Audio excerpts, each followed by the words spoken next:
ये जो आप पूजा पाठ करते हो ये भक्ति में गिनती नहीं आता, ये ध्यान रखना।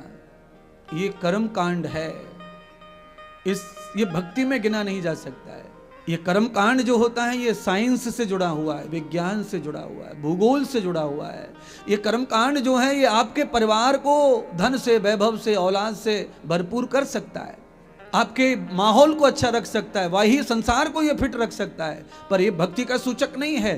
पर हाँ, इसमें बीच बीच में जो पंडित कराता है कि हाथ जोड़ो, नाक पकड़ो, प्राणायाम करो, गणेश जी का ध्यान करो, ये भक्ति है। तो कर्म कांड के साथ में जो आचार्य निमित्त बना करके बीच बीच में जो फॉर्मूला देता है वो भक्ति का अंश है, वो भक्ति का स्वभाव, वो भक्ति में डालता है आपको।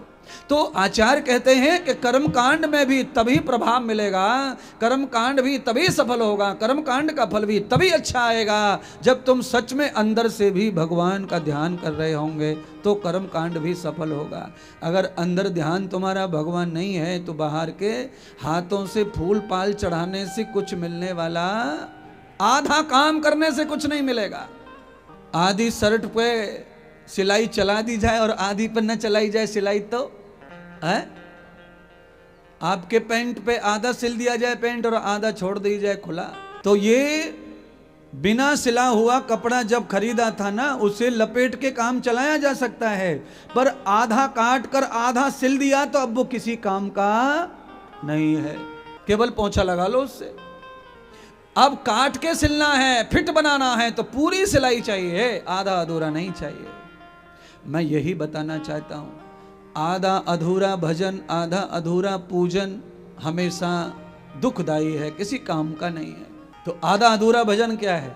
आधा अधूरा भजन यह है कि गलत खान पान, गलत रहन सहन और पूजा पाठ, इनका तालमेल कभी नहीं मिलेगा। शास्त्र तो कभी स्वीकार नहीं करेंगे, कोई रुके न रुके समाज में, सब स्वतंत्र हैं, कोई कुछ भी खाओ, कुछ भी पहनो, कुछ भी खाओ पियो, और कोई भी देवता पूजो, कोई ना नहीं बोल सकता। मंदिर में सबका अधिकार होता है, और मंदिर में कोई मशीन भी नहीं लगी है कि दारूबाज को पकड़ ले, कि अंडा खाने वाले को पकड़ ले, गुटखा खाने वाले को पकड़ ले, ऐसी कोई मशीन है नहीं मंदिर में। और भगवान को किसी से कुछ पड़ी नहीं है, भगवान तो रावण को भी स्वीकार कर रहे हैं, आ जाओ रावण, और भगवान कुबेर जी को भी स्वीकार कर रहे हैं, राम रावण को भी स्वीकार कर रहे हैं, और राम विभीषण को भी स्वीकार कर रहे हैं। पर विभीषण को राम जी ने चरण दे दिए और रावण को राम जी ने चरण नहीं दिए, पर दोनों को माना राम जी ने, माना दोनों को, रावण को रावण की तरह माना, विभीषण को विभीषण की तरह माना। पर विभीषण को राम जी की शरणागति प्राप्त हो गई। अच्छाई व्यक्ति के अंदर है तो उसका भजन, उसका जपन, उसका पूजन सब भगवान तक ले जाएगा। अच्छा बोलिए, ड्राइवर बहुत अच्छा है, गाड़ी को ठीक कर देता है खराब हो जाए, मिस्त्री की भी जरूरत नहीं है, इतना योग्य ड्राइवर है। पर आज अगर इसने बोतल चढ़ा रखी है विस्की की तो क्या कर सकता है ड्राइविंग, बताओ ये। अच्छा ड्राइवर हो के भी अगर आज इसने नशा कर रखा है, बुद्धि को खराब कर लिया नशे से, तो ऐसे ड्राइवर की योग्यता को देखें कि इसके नशे को देखें, ये बताओ। गाड़ी चलाते समय उसकी योग्यता तो है ही, इसलिए वो ड्राइवर है, पर अगर उसने नशा कर रखा है तो उसकी योग्यता काम नहीं आएगी। आज का नशा काम बिगाड़ देगा, सबको ले डूबेगा। इसीलिए आदमी को चाहिए कि आप योग्य हैं, मैं योग्य हूं, आप योग्य हैं, योग्यता अपनी जगह है, पर आपके साथ में आज वो कितना सामाजिक है, आज वो कितना रिलैक्स है, आज उसने कोई नशा तो नहीं कर रखा, आज उसके दिमाग में कोई नशा तो नहीं चढ़ा हुआ। नशा कई प्रकार का होता है, सबसे बुरा नशा होता है स्वार्थ का नशा, लालच का नशा।